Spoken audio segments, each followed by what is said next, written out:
ಇಂದು ಮಂಡ್ಯ ನಗರದಲ್ಲಿ 87ನೇ ಸಾಹಿತ್ಯ ಸಮ್ಮೇಳನ ಉದ್ಘಾಟನೆ ಜರುಗಿತು. ಇದರಲ್ಲಿ ಮುಖ್ಯವಾಗಿ ಶ್ರೀ ಬಾಲಗಂಗಾಧರ ಸ್ವಾಮೀಜಿ ಹಾಗೂ ಗುರು ಚನ್ನಬಸಪ್ಪನವರು, ಎನ್ ಚೆಲುವರಾಯಸ್ವಾಮಿಯವರು, ಉಸ್ತುವಾರಿ ಸಚಿವರು ಹಾಗೂ ಶಾಸಕರಾದ ರವಿಕುಮಾರ್ ಗಣಿಗ, ಬಾಬು ಬಂಡಿ ಸಿದ್ದೇಗೌಡ ಹೀಗೆ ಹಲವು ಗಣ್ಯರು ಭಾಗವಹಿಸಿದರು. ಮುಖ್ಯವಾಗಿ ಇಡೀ ರಸ್ತೆಯ ತುಂಬ ಅಂದರೆ ವಿಶ್ವೇಶ್ವರಯ್ಯ ಸ್ಟ್ಯಾಚ್ಯೂಯಿಂದ ಹಿಡಿದು ಶಾಂಜು ಹಾಸ್ಪಿಟಲ್ವರೆಗೂ ಪೂರ್ತಿ ನೃತ್ಯ, ಸಂಗೀತ, ವೈವಿಧ್ಯವಾದ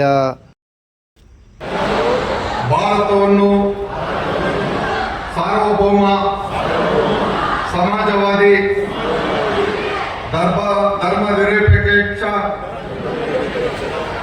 ಪ್ರಜಾಸತ್ತಾತ್ಮಕ ಗಣರಾಜ್ಯವನ್ನಾಗಿ ರೂಪಿಸುವುದಕ್ಕಾಗಿ ಭಾರತದ ಎಲ್ಲ ಪ್ರಜೆಗಳಿಗೆ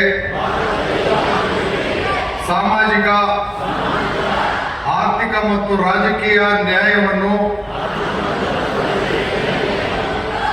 ವಿಚಾರ, ಅಭಿವ್ಯಕ್ತಿ, ನಂಬಿಕೆ, ಧರ್ಮ ಮತ್ತು ಉಪಾಸನೆಯ ಸ್ವಾತಂತ್ರ್ಯವನ್ನು,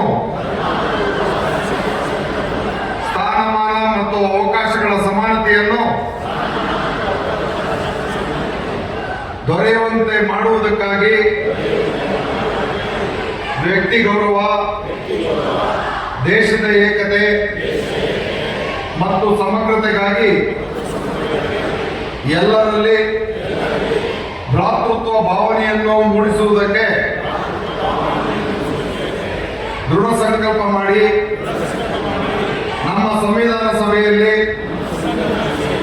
1949ನೇ ಇಸವಿಯ ನವೆಂಬರ್ ತಿಂಗಳ 26ನೇ ದಿನದಂದು ಈ ಸಂವಿಧಾನವನ್ನು ನಮಗೆ ನಾವೇ ಅರ್ಪಿಸಿಕೊಂಡು ಅಂಗೀಕರಿಸಿ ಶಾಸನವಾಗಿ ವಿಧಿಸಿಕೊಂಡಿದ್ದೇವೆ.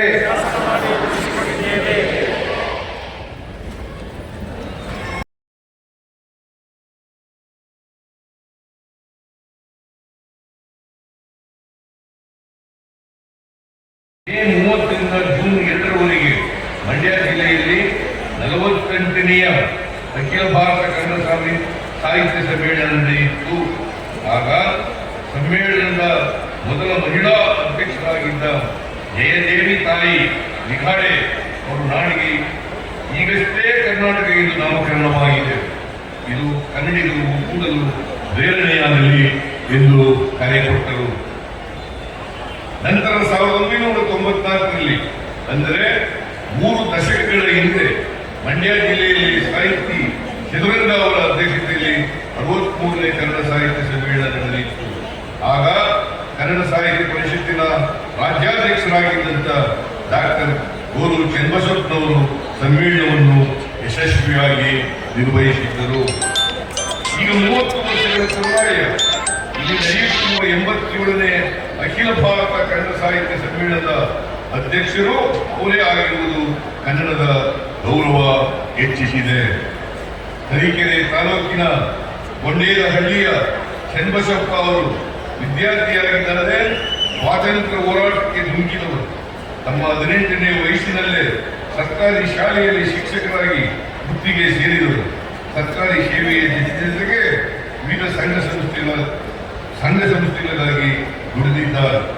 ಗಾಂಧಿ ಗ್ರಾಮದಲ್ಲಿ ಸಮಾಜ ಶಿಕ್ಷಣವನ್ನು ಪಡೆದ ಗುರೂಚ ಅವರು ಭೂದಾನ ಚಳವಳಿ, ವಯಸ್ಕರ ಶಿಕ್ಷಣ, ಸೇವಾ ದಳಗಳಲ್ಲಿ ಕೆಲಸ ಮಾಡಿದ್ದಾರೆ.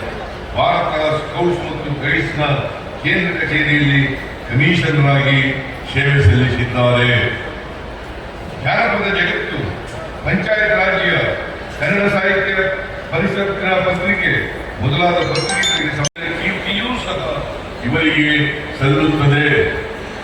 ಕನ್ನಡ ಸಾಹಿತ್ಯ ಪರಿಷತ್ತಿನ 18ನೇ ಅಧ್ಯಕ್ಷರಾಗಿ 3 ಕನ್ನಡ ಸಾಹಿತ್ಯ ಸಮ್ಮೇಳನವನ್ನು ಯಶಸ್ವಿಯಾಗಿ ನಡೆಸಿದ್ದರು. ಈ ಅವಧಿಯಲ್ಲಿ ಅನೇಕ ಮೌಲಿಕ ಗ್ರಂಥಗಳನ್ನು ಪ್ರಕಟಿಸಿದ್ದಾರೆ. ಕರ್ನಾಟಕ ಪ್ರಗತಿಪಥ, ಸಾಕ್ಷಿಕಲ್ಲು, ಬಾಗೂರು ನಾಗಮ್ಮ, ರಾಮಗೀತೆಗಳು, ಕರ್ನಾಟಕ ಜಾನಪದ ಕಲೆಗಳು, ಹೀಗೆ ಹಲವಾರು ಸಾಹಿತ್ಯ ಕೃತಿಗಳನ್ನು ರಚಿಸಿದ್ದಾರೆ.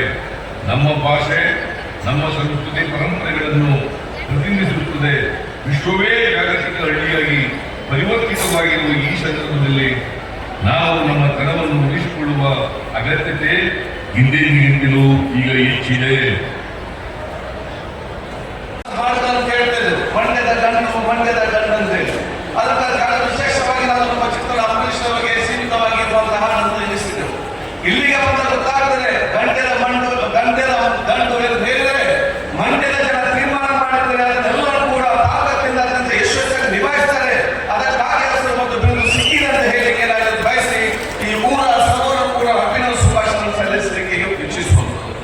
ಸಮ್ಮೇಳನ ಮಾತ್ರ ಅಲ್ಲ, ಇದು ಕನ್ನಡ ಭಾಷೆಯ ಸಂಸ್ಕೃತಿ, ಆಚಾರ ವಿಚಾರಗಳನ್ನು ಮತ್ತು ನಮ್ಮ ಪುಟ್ಟ ಉಪಚಾರಗಳನ್ನು ಅಥವಾ ಉಡುಪುಗಳನ್ನು ಇದನ್ನು ಪರಿಚಯಿಸುವಂತಹ ಮತ್ತು ಭವಿಷ್ಯದ ಯುವ ಜನಾಂಗಕ್ಕೆ ಮತ್ತು ವಿದ್ಯಾರ್ಥಿ ಸಮುದಾಯಕ್ಕೆ ಇದನ್ನು ವರ್ಗಾಯಿಸುವಂತಹ ಒಂದು ದೊಡ್ಡ ಮಟ್ಟದ ಟ್ರಾನ್ಸ್ಫಾರ್ಮೇಶನ್ ಪ್ರೋಗ್ರಾಮ್ ಅಂತ ಹೇಳಲಿಕ್ಕೆ ನಾನು ಬಯಸ್ತೇನೆ.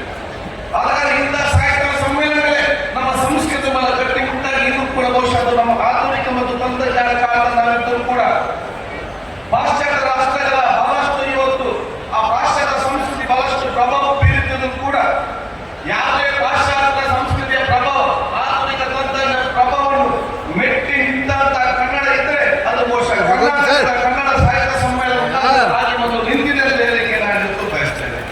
ಆದ ಕಾರಣ ಇದು ಬಹುಶಃ ನಮ್ಮ ಯುವ ಜನಾಂಗಕ್ಕೆ ಮತ್ತು ವಿದ್ಯಾರ್ಥಿ ಸಮುದಾಯಕ್ಕೆ ಅತಿ ಅಗತ್ಯವಾಗಿದ್ದುಕೊಂಡು ಕನ್ನಡದ ಸಂಸ್ಕೃತಿಯನ್ನು, ಕನ್ನಡದ ನೆಲವನ್ನು, ಕನ್ನಡ ಜಲವನ್ನು ಪ್ರಬಲವಾಗಿ ಉಳಿಸಿಕೊಳ್ಳುವಂತಹ ಒಂದು ಅರ್ಥಪೂರ್ಣ ಮತ್ತು ದೊಡ್ಡ ಮಟ್ಟದ ಆ ಒಂದು ಯಶಸ್ವಿಯ ಕಾರ್ಯಕ್ರಮ ಅಂತ ಹೇಳಿಕೆ ನಾನು ಬಯಸುವುದು.